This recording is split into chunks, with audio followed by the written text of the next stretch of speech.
বাংলার প্রত্যন্ত গ্রামগুলোতে আজও এমন কিছু জায়গা আছে যেখানে সূর্য ডোবার পর মানুষ ভুল করেও পা রাখে না। কারণ গ্রামের মানুষ বিশ্বাস করে সেই জায়গাগুলোতে শুধু অন্ধকার নয়, লুকিয়ে থাকে অভিশাপও। রূপপুর গ্রামের সেই বুড়ো দিঘিটাও ছিল তেমনই এক জায়গা। দিনের বেলায় সাধারণ মনে হলেও রাত নামলেই জেগে উঠত তার ভয়ঙ্কর অতীত। আর সেই দিঘিকে ঘিরেই শুরু হয়েছিল এক ভয়ঙ্কর ঘটনা, যে ঘটনার কথা আজও মানুষ আতঙ্ক নিয়ে ফিসফিস করে বলে। ঘুটঘুটে অন্ধকার রাত, টিমটিমে একটা হ্যারিকেন জ্বলছে রূপপুর গ্রামের ভুবনদার চায়ের দোকানে। বাইরে ঝিঝি পোকার ডাক আর বাঁশঝাড়ের পাতার খসখস শব্দ। দোকানে বসে চা খাচ্ছে গ্রামের দুই বয়োজ্যেষ্ঠ মানুষ, হরেন আর নিতাই। ভুবনদা উনুনে চা ফুটোচ্ছে, বাতাসে এক অদ্ভুত থমথমে ভাব। ওহে নিতাই, শুনলে নাকি কথাখানা? কাল রাতে ওঝাপাড়ার কনারাম ওই বুড়ো দিঘির ধার দিয়ে ফিরছিল। বলছে দিঘির মাঝখান থেকে নাকি কার কান্নার আওয়াজ আসছিল। রাম রাম বলো হরেন্দা, ওই দিঘির নাম মুখে এনো না এই ভর সন্ধ্যায়। গায়ের বুড়োরা এমনি এমনি বলেনি যে অমাবস্যার রাতে ওখানে খড়মের খটখট শব্দ শোনা যায়। অতৃপ্ত আত্মা ওটা। ওখানকার শ্যাওলা মাখা ঘাটে যে পা দিয়েছে সে আর আস্ত ফেরেনি। তোমরা যতই ভূত প্রেত বলো না কেন বাপু, আমার মনে হয় মানুষের মনের ভেতরের লোভটাই হলো আসল ভূত। লোভের চক্করে পড়লে মানুষ নিজের সর্বনাশ নিজেই ডেকে আনে। ধুর বাবা, ভুবন তাড়াতাড়ি চাটা দাও তো, বাড়ি ফিরি। এই দিঘির তল্লাটে অন্ধকার বাড়লে আর মন টেকে না। সেই রাতে চায়ের দোকানে বসে থাকা কেউই বুঝতে পারেনি রূপপুর গ্রামের এক কোণে তখন জন্ম নিচ্ছে ভয়ঙ্কর এক ষড়যন্ত্র।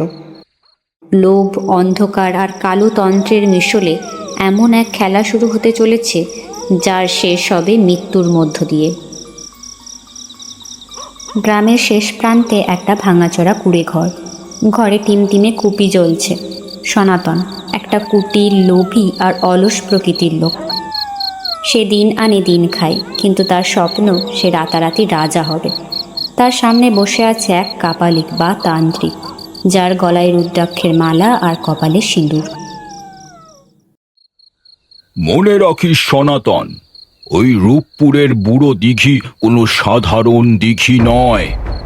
ওটা হলো সিদ্ধ দিঘি। ওর ঠিক মাঝখানে জলের তলায় কাদার নিচে 4টে পিতলের কলসি ভরা খাঁটি সোনার মোহর আছে। কিন্তু তুই একা গেলে ওই দিঘির যক্ষ তোকে টেনে জলের তলায় নিয়ে যাবে। বাবা, দোহাই আপনার, একটা উপায় বলে দিন। এই চরম গরিবি আর সহ্য হচ্ছে না। কায়দা করে সোনাগুলো তুলতে পারলে আপনার চরণে অর্ধেক ঢেলে দেব বাবা। উপায় একটা আছে। তোকে এমন একজন মানুষকে সঙ্গে নিয়ে যেতে হবে যার মনে কোনো পাপ নেই, যে সম্পূর্ণ নিঃস্বার্থ। তার হাত দিয়ে যদি দিঘির ঘাটের প্রথম শ্যাওলাটা পরিষ্কার করানো যায় তবে যক্ষ শান্ত হবে। কিন্তু সাবধান, যদি তার মনে লোভের কথা ওই যক্ষ জানতে পারে তবে তার ছায়াটুকু আর কেউ খুঁজে পাবে না। নিঃস্বার্থ মানুষ? গাঁয়ের ওই কানাই ছোঁড়াটা, ওর মতো বোকা আর ভালো মানুষ এই রূপপুরে আর তো দুটো নেই। ওকেই বলির পাঁঠা বানাবো।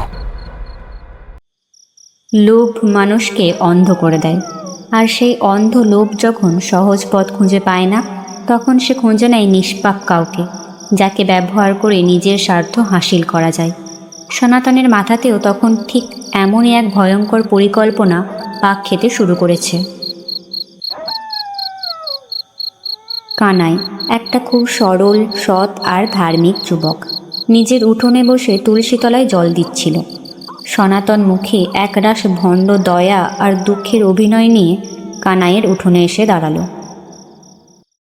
ও কানাই রে, ভাই আমার, তুই ছাড়া এই বিপদে আমার আর কেউ সাহায্য করার নেই রে ভাই। কি হয়েছে সনাতন দা, অমন করছো কেন? কিসের বিপদ আমাকে বলো, আমার সাধ্য কুলোলে আমি নিশ্চয়ই সাহায্য করব। আর বলিস না, আর বলিস না ভাই, কাল বিকেলে ওই বুড়ো দিঘির ঘাটে হাত মুখ ধুতে গিয়েছিলাম। আমার মায়ের দেওয়া শেষ স্মৃতি ওই সোনার আংটিটা হাত থেকে দিঘির ঘাটের শ্যাওলার ভেতর পড়ে গেছে রে। অন্ধকার হয়ে আসছিল বলে আর খুঁজতে পারিনি। ওটা না পেলে আমার মরা ছাড়া গতি নেই ভাই। কিন্তু সনাতন দা, বুড়ো দিঘির ঘাট তো ভালো জায়গা নয়, ওদিকে তো রাতের বেলাও কেউ যায় না। তুই সঙ্গে থাকলে কোনো ভয় নেই কানাই, তোর মনটা একদম খাঁটি। তুই শুধু চল, ঘাটের ওই শ্যাওলাটা একটু তোর হাত দিয়ে পরিষ্কার করে দিবি, আমি আংটিটা তুলেই চলে আসবো। চল ভাই, না বলিস না। আচ্ছা ঠিক আছে সনাতন দা, তুমি যখন মায়ের স্মৃতির কথা বলছো আমি যাব।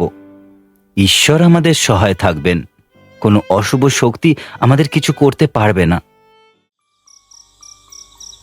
রাত যত গভীর হচ্ছিল ততই যেন রূপপুর গ্রামের বাতাস ভারী হয়ে উঠছিল। দূরে কোথাও কুকুরের ডাকে মাঝে মাঝে নীরবতা ভেঙে যাচ্ছিল, আর সেই নীরবতার মাঝেই দুই মানুষ এগিয়ে চলেছিল এমন এক জায়গার দিকে যেখান থেকে ফিরে আসা সব সময় সম্ভব হয় না। রাত তখন 12টা, আকাশে মেঘ ঢাকা চাঁদ, চারপাশটা ঘন কুয়াশায় ঢাকা। দিঘির জল একদম কালো, আয়নার মতো স্থির হয়ে আছে। পাড়ের বড় বড় বাঁশঝাড়গুলো যেন অন্ধকারের দানবের মতো দাঁড়িয়ে আছে। সনাতন আর কানাই একটা লণ্ঠনা হাতে দিঘির ঘাটের দিকে এগিয়ে আসছে। কানাইয়ের মনে ভয়, আর সনাতনের চোখ চারিদিকে গুপ্তধন খুঁজছে। শুকনো পাতার উপর পায়ের আওয়াজ, মচমচ, ঝিঝি পোকার ডাক হুট করে বন্ধ হয়ে গেল। একটা থমথমে নীরবতা। সনাতন দা, চারপাশটা কেমন যেন বড্ড বেশি শান্ত লাগছে। ঝিঁঝি পোকারাও ডাকছে না, কেমন একটা গা ছমছমে গন্ধ আসছে বাতাস থেকে। দূর বোকা, কুয়াশার জন্য এমন মনে হচ্ছে। তুই আর দেরি করিস না কানাই, ওই দেখ ঘাটের সিঁড়িগুলো কেমন কালো শ্যাওলায় ঢেকে গেছে। তুই আগে নেমে তোর হাত দিয়ে শ্যাওলাগুলো একটু সরাতো, দেখি আংটিটা কোথায় আটকে আছে। জয় বাবা তারকনাথ, রক্ষা করো।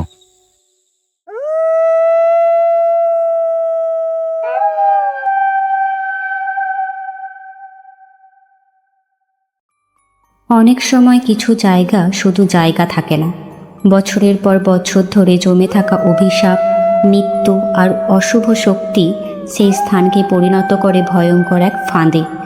কানাইয়ের হাত যখন সেই শ্যাওলায় স্পর্শ করল, তখন যেন বহু বছরের ঘুম ভেঙে জেগে উঠল দিঘির অতল অন্ধকার। কানাই যেই ঘাটে সিঁড়িতে বসে নিজের হাত দিয়ে শ্যাওলাটা টান দিল, অমনি দিঘির ওই শান্ত কালো জলটা হুট করে ফুটন্ত তেলের মতো টকবক করে ফুটতে শুরু করলো। লণ্ঠনের আলোটা দপ করে নিভে নীল রঙের হয়ে গেল। চারপাশের বাঁশঝাড়গুলো তীব্র বেগে কাঁপতে লাগলো। সনাতন দা, এ কি হচ্ছে? দিঘির জল এমন করছে কেন? পালাও সনাতন দা, পালাও। দিঘির মাঝখান থেকে একটা বিশাল কুচকুচে কালো ধোঁয়ার মতো অবয়ব ভেসে উঠল। তার চোখ দুটো জ্বলন্ত কয়লার মতো লাল। তার লম্বা শ্যাওলা মাখা হাত দুটো তীরের দিকে এগিয়ে আসছে, বাতাসে পচা মাটির আর রক্তের গন্ধ। বহু বছর পর আবার এই দিঘির ঘাটে রক্তের গন্ধ পাওয়া যাচ্ছে। বাবা যক্ষরাজ, আমি সোনা নিতে এসেছি। এই দেখো, তোমার শর্ত মতো নিষ্পাপ বলির পাঁঠা কানাইকে নিয়ে এসেছি। ও শ্যাওলা পরিষ্কার করেছে, এবার আমাকে সোনার কলসি দাও। সনাতন দা, তুমি আংটির মিথ্যে কথা বলে আমাকে এখানে মৃত্যুর মুখে ঠেলে দিলে। আমি তো তোমাকে দাদা বলে বিশ্বাস করেছিলাম।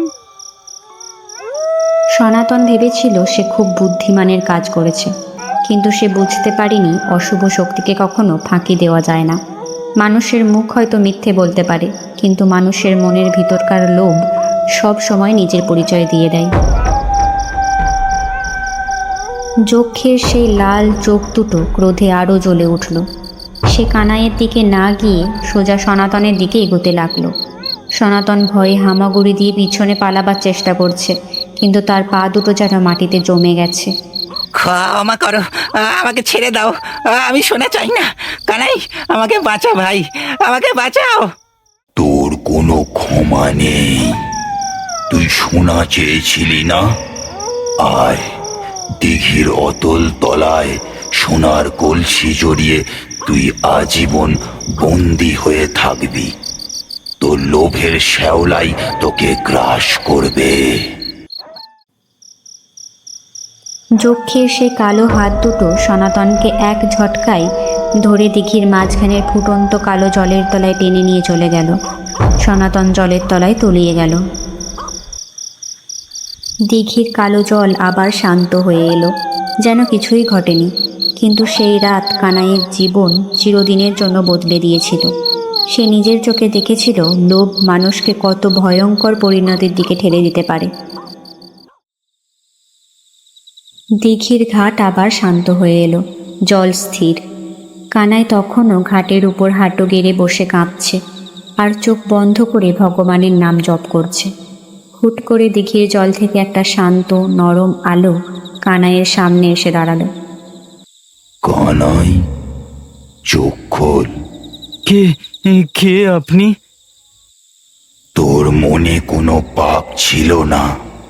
তুই তোর দাদাকে বাঁচাতে নিজের প্রাণের মায়াও করিসনি, তাই এই অশুভ শক্তি তোর কোনো ক্ষতি করবে না। মনে রাখিস কানাই, মানুষের মনের ভেতরের লোভ আর বিশ্বাসঘাতকতা হলো পৃথিবীর সবচেয়ে বড় অশুভ শক্তি, যার পরিণতি কেবলই ধ্বংস।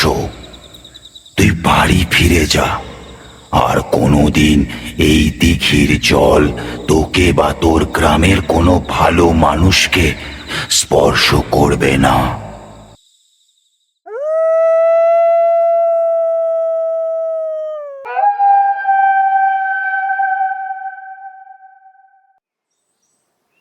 ভোরের আলো ফুটতেই রূপপুর গ্রামে ছড়িয়ে পড়ল এক ভয়ঙ্কর খবর।